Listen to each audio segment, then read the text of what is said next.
If this is true, then the ancients were very advanced.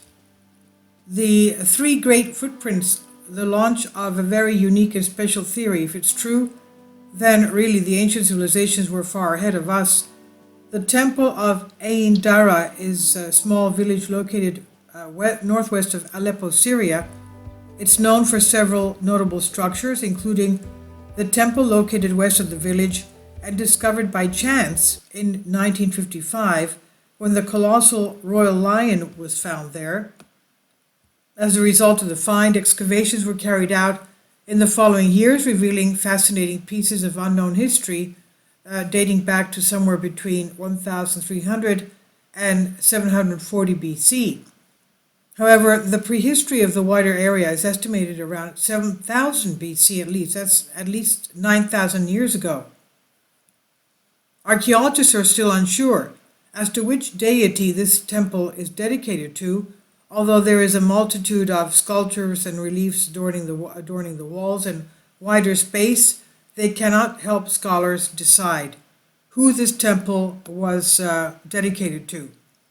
But what arouses the attention and interest of both experts and tourists is a gigantic imprint of a pair of feet on the stone floor. They are located at the entrance of the temple and measure about 3 feet in length. If this is true, then the ancients were very advanced. The mystery deepens even more when everyone's astonished eyes encounter another third giant footprint not far from the first two. If someone sees them from above, it's like being told which way to go.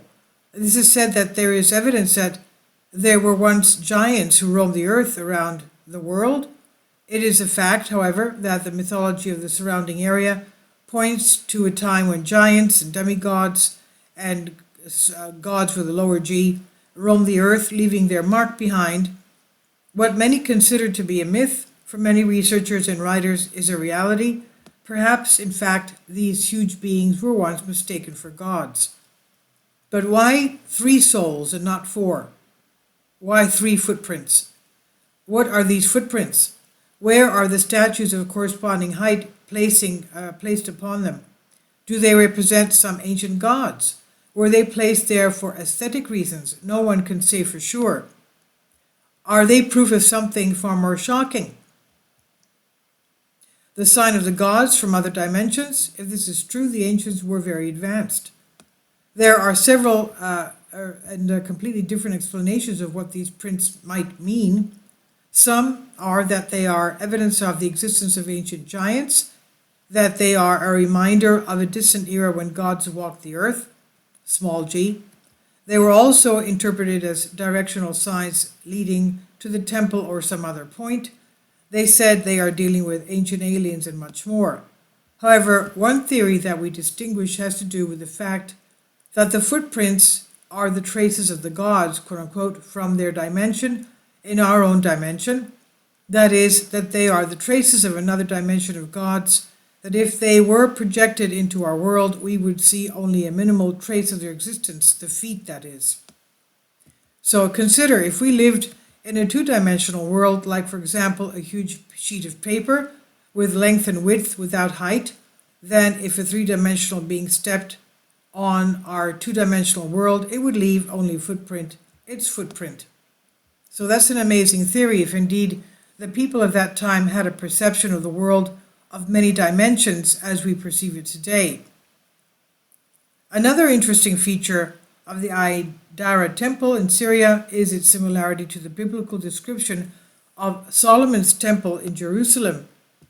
And here it should be mentioned that at the same time there are other temples in this area that are comparable to the temple of Ain Dara and the temple of Solomon. And these temples are Ebla, Amar, and Mumbaka, without it being easy to determine who preceded and who was architecturally influenced by whom. Be that as it may, the 3 bas reliefs of the Ain Dara temple remain a mystery that may never be solved. And this I've translated for you from a Greek article. And let's remember that the history dating this temple area around 1300-740 BC is around the time of the building of the first temple of Jerusalem by Solomon. Please leave your comments. Thank you for your support.